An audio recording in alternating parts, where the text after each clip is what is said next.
Hai sahabat Excellent, jumpa lagi di acara Excellent Book bersama saya Anthony Dio Martin. Dan selalu dikatakan buku adalah jendela dunia. Banyak orang mengatakan bahwa masa depan dan nasib seseorang ditentukan oleh 3 hal. Apa yang kita pikirkan setiap hari, dengan siapa kita bergaul setiap hari, dan apa yang kita baca setiap hari.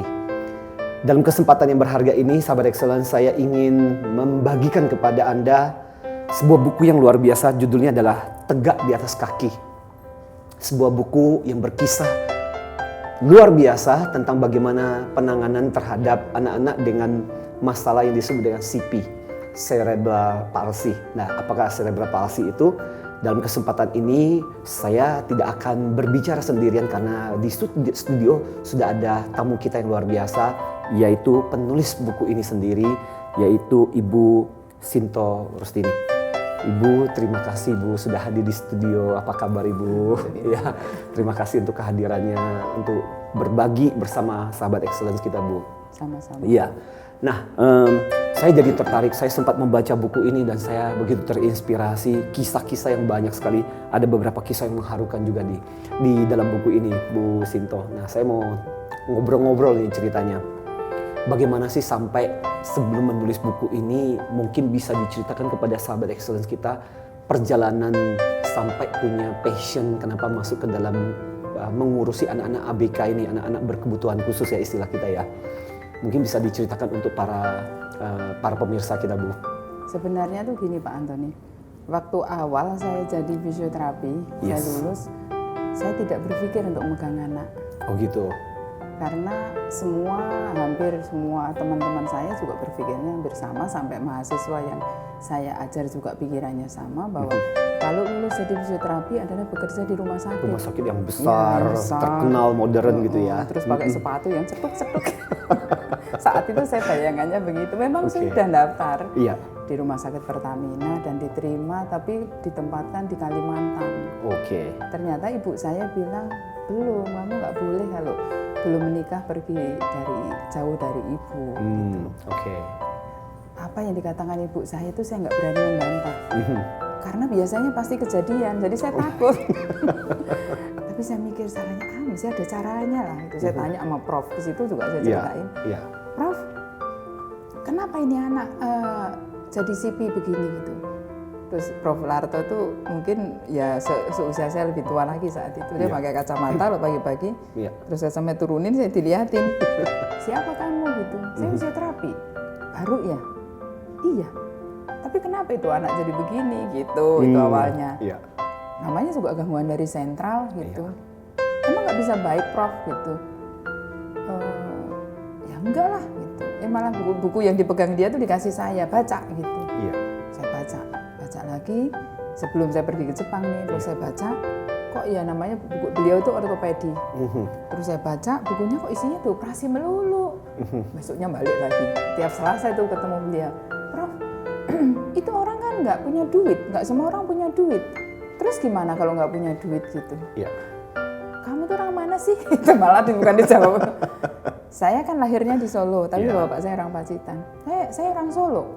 Bapakmu orang mana? Pacitan. Terus saya pukul kepala, dipukul, ya kamu orang Pacitan gitu. Saya saat itu nggak kepikir. Malah ditanyain sama beliau gini-gini, kan kemarin Prof suruh baca buku saya sudah baca. Tapi nggak semua orang punya duit untuk operasi gitu. Kalau dia nggak dioperasi gimana? Terus nanya aja kamu gitu. Kamu baca buku yang berikutnya lah, disuruh baca buku nggak baca lagi. Tapi ya sekitarnya semuanya ortopedi.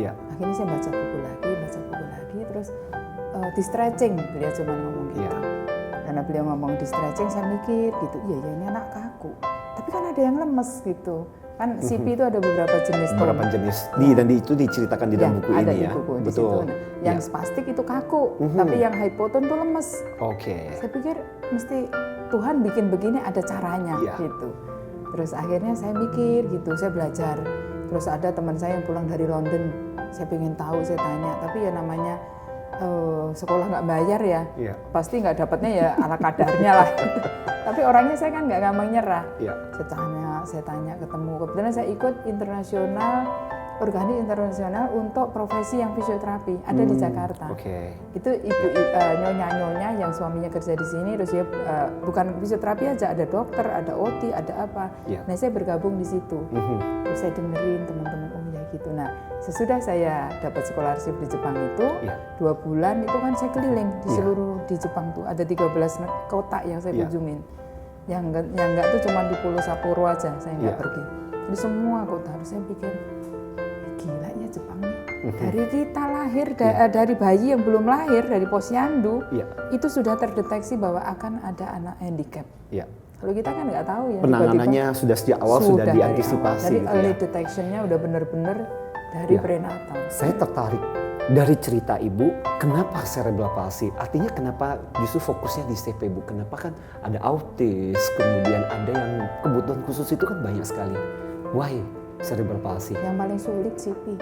Begitu ya? Saya nangani autis di center saya. Oh oke. Tapi menurut saya yang paling sulit itu cerebral palsy. Oh gitu. Karena perubahannya dia signifikan sekali. Iya. Kalau autism kan paling nggak bisa ngomong, tapi anaknya bisa jalan. Betul. Jadi secara psikologis orang tua tuh nggak merasa terbebani. Iya. Tapi kalau anak CP, anak itu kan nggak bisa jalan kebanyakan. Hanya yang mild dia bisa jalan. Tapi moderate severe rata-rata nggak bisa jalan. Mungkin boleh juga bisa diceritakan kepada sahabat excellence kita, ciri-ciri cerebral palsy itu apa saja sih, Bu? Gini, kalau punya bayi, kan kita bisa mendeteksi itu dari prenatal, natal, sama postnatal. Betul. Kalau prenatal, ibunya hamil sudah ayak-ayak baik, dari perdarahan, dari hiperemesis atau apa tuh muntah yang berlebihan, itu kan menimbulkan kurang gizi. Betul. Atau perdarahan dari awal itu sudah hati-hati. Jadi sebelum lahir pun kita sudah harus waspada. Terus ibunya sakit, mungkin TBC kronis yang anak ini kan ibaratnya dia cuma numpang. Karena kulkasnya yang punya kan ibunya ya. Nah, kalau kulkasnya itu dia nggak sehat, gimana penumpangnya? Pasti anaknya bermasalah. Makanya kalau ibu-ibu mau hamil, mau menikah, kalau menikah kan kemungkinan punya anak. Kalau punya anak ya harus sehat ibunya. Baik bapak ibunya harus sehat. Nah, kalau sudah tahu dia proses natal, itu sudah mau lahir, misalnya kan orang-orang suka gini, saya pengen lahir spontan. Ya kan kita nggak bisa mastiin, kalau anaknya melintang gimana mau spontan? Jalannya kan bukan di samping, di bawah. Nah itu nggak usah maksain. Kalau harus sesar ya sesar. Karena kalau persalinan lama di jalan lahir itu menyebabkan CP. Bisa berpengaruh terhadap itu juga. Betul, menilobang, kepalanya keteken. Nah ini kan terjadi anoxid, oksigennya kurang. Kurang di otak ya, dan akhirnya berdampak ini. Oke, terima kasih Bu Sinto. Kelihatannya kita harus jeda sesaat. Saya tertarik, sahabat excellence. Yang saya tertarik buat pembelajaran buat kita adalah mungkin ini pelajaran yang berguna buat kita, buat saudara-saudara dan rekan kita soal cerebral palsy ini. Dan yang saya tertarik sebenarnya adalah tadi sudah dijelaskan mengenai apa hal yang bisa menyebabkan. Tapi nanti kita lihat, kita akan bicara lebih jauh lagi, apa sih ciri-ciri yang lebih mendasar lagi dan bagaimana kita bisa mengantisipasi itu. Tentunya kita sedang berbicara buku Tegak di atas Kaki tentang anak-anak berkebutuhan khusus, khususnya cerebral palsy, bersama penulisnya langsung Ibu Sinto Rustini. Nah, jangan kemana-mana, setelah jeda yang satu ini kita akan kembali dan kita akan bedah lebih dalam lagi apa sih sebenarnya yang bisa kita dapatkan dari buku yang satu ini. Jangan kemana-mana. Kuning, terik, terus bayi tidak menangis waktu melahirkan, bayi kejang, itu kan bisa semuanya menyebabkan terjadi.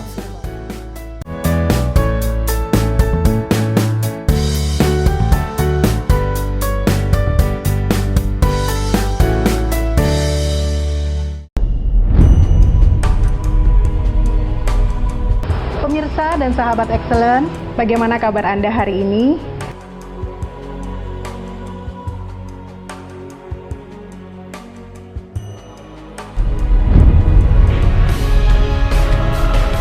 Berani untuk mengambil langkah.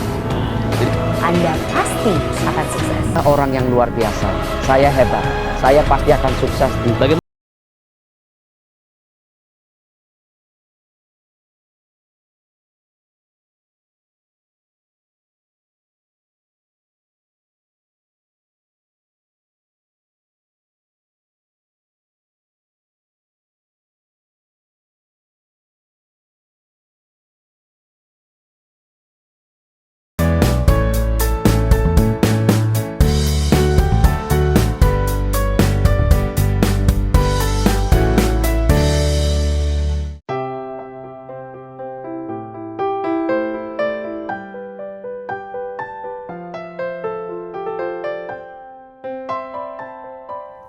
Sahabat Excellence, masih bersama dengan kita di acara Excellent Book. Kali ini kita membahas sebuah buku luar biasa, judulnya adalah Tegak di Atas Kaki. Yaitu buku yang berbicara mengenai bagaimana menangani anak-anak dengan masalah cerebral palsy. Bersama dengan penulisnya langsung, yaitu Ibu Sinto Rustini, yang tadi sudah bercerita panjang lebar mengenai apa yang menjadikan passion beliau di bidang mengurusi anak-anak dengan kebutuhan khusus ini. Nah, Bu Sinto, ini tadi kan sudah cerita sedikit mengenai bahwa ternyata waktu masa kehamilan itu sendiri sebenarnya harus dijaga. Pertanyaan saya lebih lanjut sebenarnya, sampai sekarang sebenarnya diketahui nggak sih apa yang menyebabkan kenapa anak-anak bisa cerebral palsy? Apakah ada hubungannya dengan keturunan? Apakah itu berurusan dengan kesehatan yang tidak baik selama masa kehamilan? Apa sih sebenarnya? Mungkin untuk sahabat Excellence kita perlu mengantisipasi, khususnya mungkin yang akan merencanakan perkawinan, keluarga dan sebagainya, punya anak dan sebagainya. Sebenarnya sih kalau keturunan langsung sih enggak. Nggak ada ya? Itu proses, soalnya cerebral palsy itu proses pada waktu sebelum melahirkan, prenatal tadi, natal, dan sesudah natal. Jadi kalau memang keturunan ya mungkin kalau gennya seseorang yang badannya nggak sehat banget ya lama-lama bisa berdampak gitu ya. Tapi kan nggak langsung. Ya, tapi nggak ada misalnya contoh bahwa itu udah garis keturunan bahwa cerebral palsy pasti ini ya. Kalau ibunya sehat, insya Allah ibunya sehat dan tahu, insya Allah mah bisa sehat, anaknya sehat. Karena ini angka kejadiannya kan sebenarnya zaman dulu sih tinggi ya, karena kan proses kesehatan kan masih rendah. Ya, dan kelahiran masih agak sulit dan sebagainya. Karena bayi yang prematur gitu ya. Kalau zaman dulu kan meninggal mungkin. Kalau sekarang dengan teknologi kesehatan dia jadi bagus, jadi dia kemungkinan jadi CP.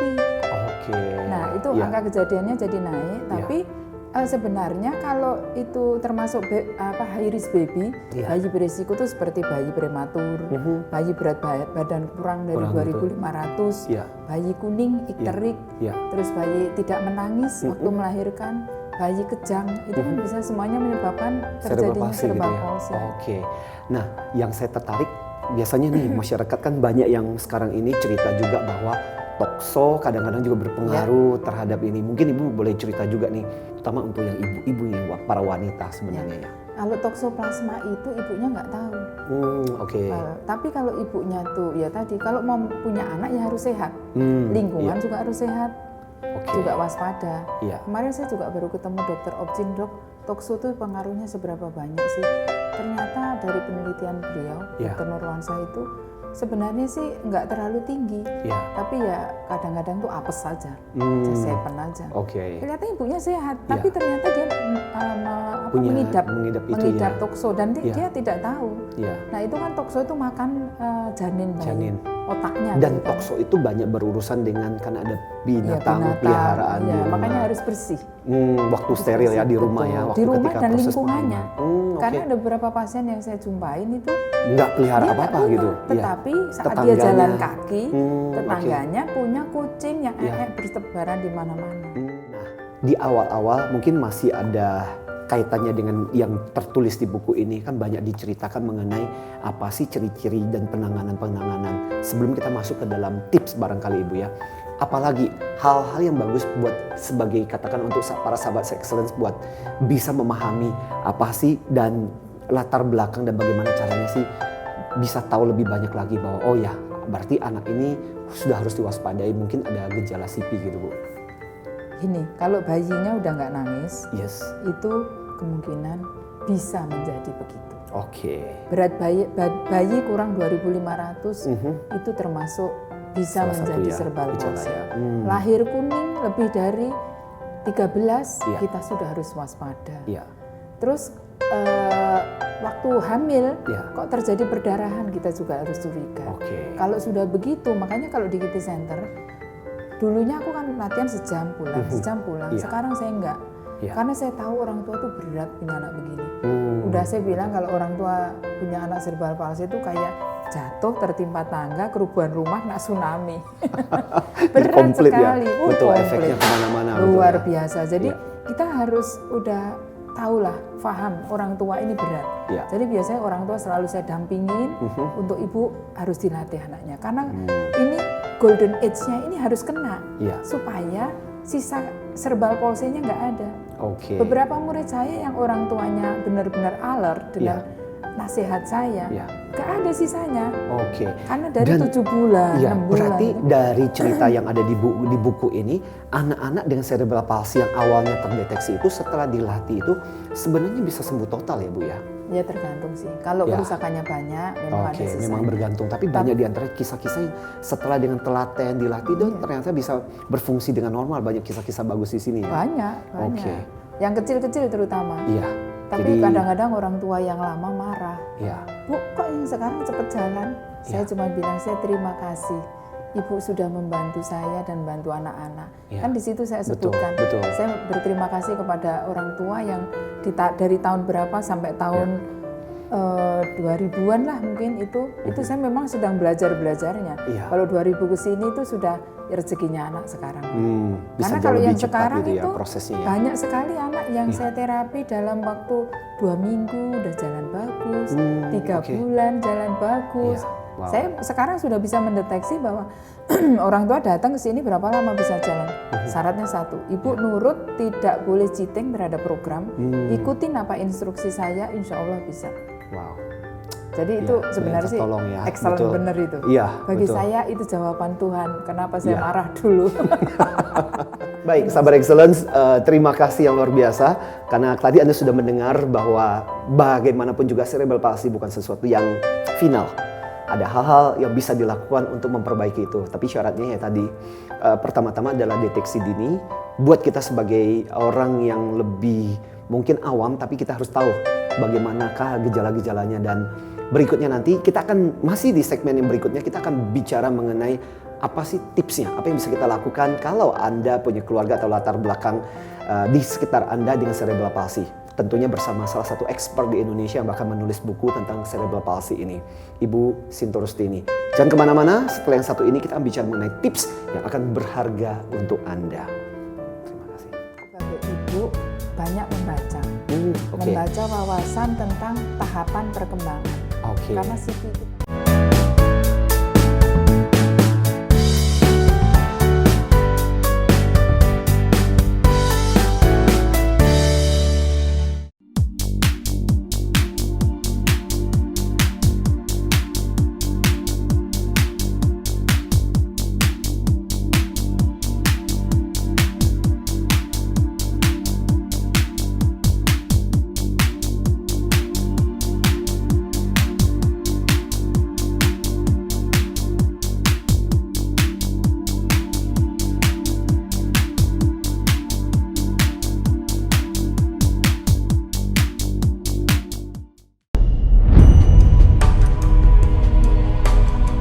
Pemirsa dan sahabat Excellent, bagaimana kabar Anda hari ini?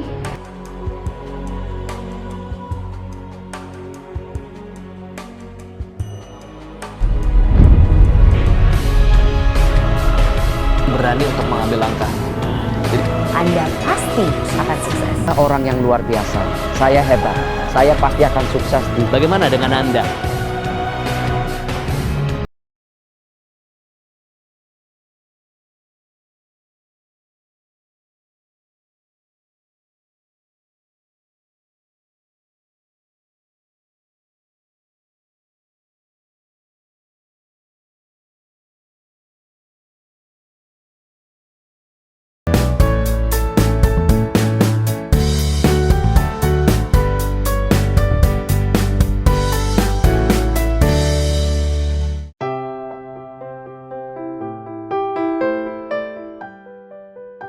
Hai sahabat Excellence, Anda masih berada di acara Excellent Book. Ya, siapa sih yang ingin keluarga kita cacat? Siapa sih ingin anak kita punya masalah? Tapi kadang-kadang kita tidak pernah tahu. Mungkin itu juga bagian dari rencana Tuhan dalam kehidupan kita. Karena itulah kita masih membahas sebuah buku yang luar biasa, judulnya adalah Tegak di Atas Kaki, khusus bicara mengenai anak-anak berkebutuhan khusus, yakni yang punya masalah CP, cerebral palsy, bersama dengan salah satu expert yang banyak menolong, bahkan punya satu center namanya Kitty Center, yaitu Ibu Sinto Rustini yang menulis juga buku ini. Nah, Bu tadi sudah bercerita panjang lebar menyangkut mengenai hal-hal yang mesti diwaspadai. Nah, ini di bagian segmen terakhir saya tertarik dengan mungkin Bu Rustini punya tips, punya kiat apa sih yang harus dilakukan kalau ternyata anak kita ternyata tahu cerebral palsy gitu. Jadi pada dasarnya gini, anak ini tidak pernah memesan lahir jadi cerebral palsy. Ya, Orang tuanya pun tidak. ya, Jadi itu kan bagian dari rencana Tuhan. ya. Yang penting diterima dulu. Kita ikhlas. Ya, Sebagai karena banyak orang yang nggak ikhlas ya. Nggak ikhlas. Itu sulit Merasa, bagi saya. what happened to me? Why? Ya. Why? Salah saya Nggak apa gitu ya? selesai itu, nggak Ya. selesai. Makanya Ya. saya bilang sama ibu-ibu kalau Ya. yang datang sama saya, cerita aja panjang lebar. Hari itu menangis, saya bilang cukup. Ya. Hari ini ibu boleh menangis, tapi besok ibu adalah kerja keras. Oke. Saya bilang gitu, karena anak ibu tidak bisa dengan hanya menangis besok baik. Betul, betul. Karena ototnya itu semua lemah. Ya. Ototnya itu memang tidak seperti anak yang lain, tidak seperti kakaknya, tidak seperti anak tetangga. Ya. Sehingga ototnya harus dilatih dengan cara yang benar. Ya. Jangan berharap mukjizat Tuhan aja datang. Ya. Mukjizat Tuhan itu datang sesudah kita kerja. Ya. Jadi harus ada usaha dari kita juga. Berdoa ya. pasti, Ya. karena doa yang manjur hanya dari ibu bapaknya. Berpikir secara rasional. Ya. Kalau anaknya belum bisa tengkurap, artinya kan ada otot yang nggak kuat. Betul. Gimana caranya melatih? Tanya sama terapisnya. Ya. Kalau terapisnya ragu-ragu, nggak usah pergi sama terapis itu.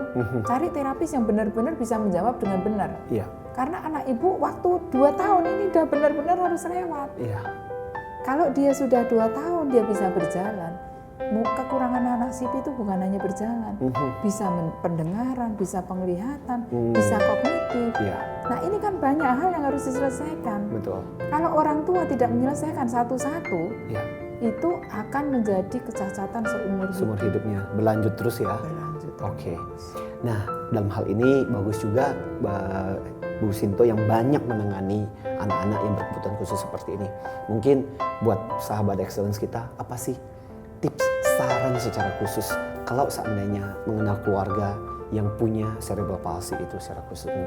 Tadi yang penting satu diterima. Yes. Yang kedua, sebagai ibu banyak membaca. Oke. Membaca wawasan tentang tahapan perkembangan. Oke. Karena CP itu banyak yang terkenanya di motoriknya. Ya. Jadi ingat, motorik ini dipelajarin kalau dia harus bisa tengkurap usia berapa, bisa Oke. merangkak usia berapa. Ya. Terus diperhatiin aja, oh kalau tengkurap kayaknya tangannya harus gerak dulu. Nah berarti otot tangannya Harus ada ya. Ya. Ada istilah juga di dalam buku yang 3, Ya, 5, 7, 9 itu boleh diceritakan sedikit Ya, ke? kalau 3 Ya. anak sipi usia 3 tahun kemungkinan tuh di pergelangan kakinya dia kaku. Oh oke. Karena kaku, karena Ya. dari blocking tadi Dari otaknya otot ya. itu cenderung Oke. jinjit, anak tuh kelihatan jinjit. Dia kadang-kadang jinjit, kadang-kadang bisa. Ya udah berarti itu ada masalah. Anak lain kan Oke. nggak pernah Mbak, jinjit. biasanya berjalan tetap Iya, berjalan nampak. biasa normal. Nah, itu Iya. sudah curiga, jangan ditutupin. Oke. Terima saja anak kita Iya. kurang. Nanti kalau dibenerin bisa. Iya. Nah, udah dia siap. Nanti Iya. kalau umur 5 tahun pasti Iya. jinjit plus lutut. Iya. Nekuk. Iya. Nah, pasti nanti di usia 7 tahun paha rapet. 9 oke. tahun nyilang. Itu oke. khas banget sama sipi. Sipi Makanya ya. jangan sampai seperti itu. Iya.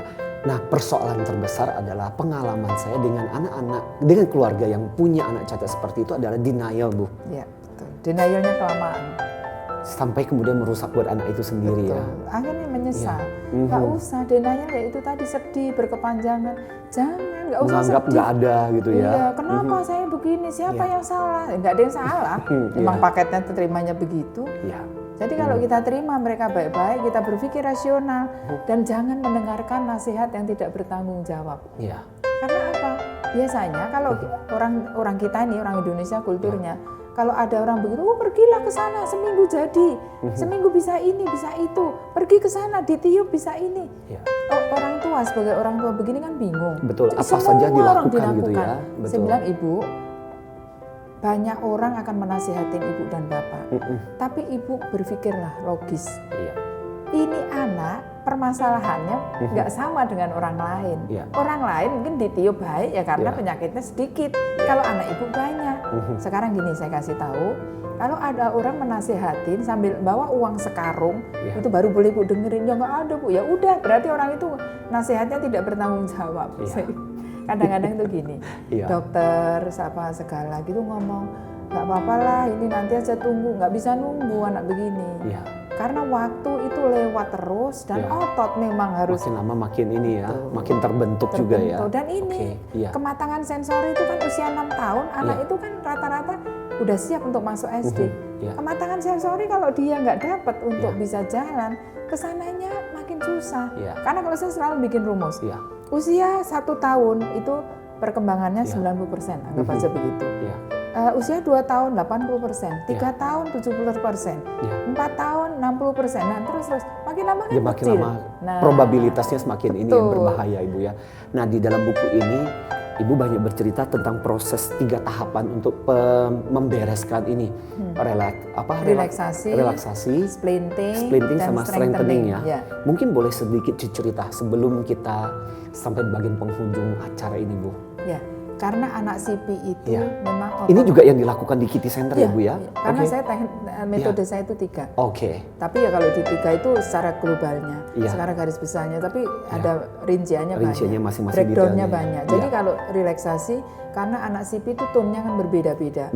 Ada yang kaku, ada yang lemes, ada yang dyskinesia yang banyak bergerak. Jadi otot pasti bermasalah.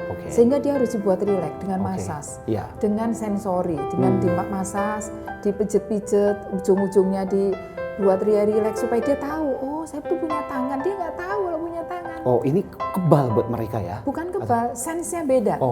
Ada yang hypersensitif, ada yang hyposensitif. Sehingga dia harus dimasas dengan teknik supaya dia nggak memendek. Ada beberapa yang harus dipanjangkan, ada yang ini cenderung nekuk, dia harus diluruskan. Harus sense-nya tangan semua harus dihidupkan. Itu sehari minimal 6 kali. Terus dipaten, paten bergerak itu bagaimana? Itu bagian dari relaksasi. Kemudian splinting. Kan anak ini cenderungnya dia postural. Ya bisa kaku, bisa lemas, cenderung aja dia bagaimana posisinya. Nah itu harus dikasih alat bantu. Kan orang tuanya nggak mungkin megangin supaya lurus, nggak mungkin. Nah harus pakai alat bantu. Pertama alat bantu itu 1 supaya dia posisi secara anatomis bagus. Yang kedua pengaman. Kalau dilatih dia tidak kesleo, sehingga tidak ada alasan karena program saya harus dilakukan di rumah. Kalau biasanya orang tua yang gini, saya kan nggak bisa ngelatih Bu loh. Ibu nggak bisa ngelatih, saya takut kesleo. Kalau ada alatnya splint itu, Ibu udah ada alat, jadi nggak ada alasan untuk kesleo. Ibu udah tak ajarin, jadi lakukan sesuai yang diperintahkan. Ini sekian meter, ini sekian jam, itu ada aturannya. Itu splinting, banyak alat. Dari kaki, dari telapak kaki, dan saya lihat di cerita di buku ini juga sampai didesain sendiri alat-alatnya. Saya semua buat sendiri. Karena kalau saya dulu pesen AVO itu, ankle foot orthotic itu Singapura sama Australia. Bentuknya kaku-kaku gitu ya. Gimana lagi? Soalnya kalau nggak kaku nggak anak kalah. Sebenarnya. Kalau ke sana kan biaya akomodasinya mahal. Sehingga waktu saya pergi yang ke Jepang kedua, saya belajar untuk bikin alat itu. Saya ketemu dosen saya diajarin untuk casting, saya belajar casting di Osaka, sehingga saya bisa membuat alat sendiri, saya mendesain. Terus yang kemarin ada teman saya dari Swedia, dari Belanda, dari Amerika, dari Australia pada datang ke center untuk melihat. Melihat. Kata dia, imaging kata dia gitu. Baik, sahabat Excellence, tadi Anda sudah mendengar penjelasan yang begitu luar biasa dari orang yang punya passion yang luar biasa di bidang bagaimana membantu anak-anak berkebutuhan khusus. Mungkin dari panggilannya, passionnya, tadi kita bisa mendengar perjalanan yang luar biasa dari Ibu Sinto Rustini yang menulis buku Tegak di Alas Kaki. Dalam kesempatan ini, sahabat Excellence, semoga ini memberikan pencerahan juga kepada Anda bagaimana cara menyikapi, bagaimana cara menghindari, dan juga bagaimana caranya. Mungkin kita bisa memberikan nasihat-nasihat, terutama kalau memang Anda punya masalah seperti ini. Salah satunya adalah solusinya adalah di Kitti Center ya Bu ya. Dan alamatnya nanti akan diberikan juga kepada Anda setelah acara ini. Nanti Anda bisa lihat alamatnya dan nomor teleponnya. Anda bisa hubungi untuk konsultasi atau ngobrol-ngobrol di seputar soal cerebral palsy ini, sahabat Excellence. Demikian dari saya Antoni Dio Martin bersama dengan Ibu Siti Rustini, dan kesempatan ini sudah bincang-bincang tentang buku Tegak di Atas Kaki ini. Semoga ini menginspirasi Anda dan memberikan pencerahan dan membuat Anda menjadi semakin mengerti, semakin paham di seputar soal cerebral palsy ini. Terima kasih Bu Rustini untuk kehadirannya, untuk waktunya. Demikianlah dari saya Antoni Dio Martin. Saya Sinto Rustini. Strive for excellence.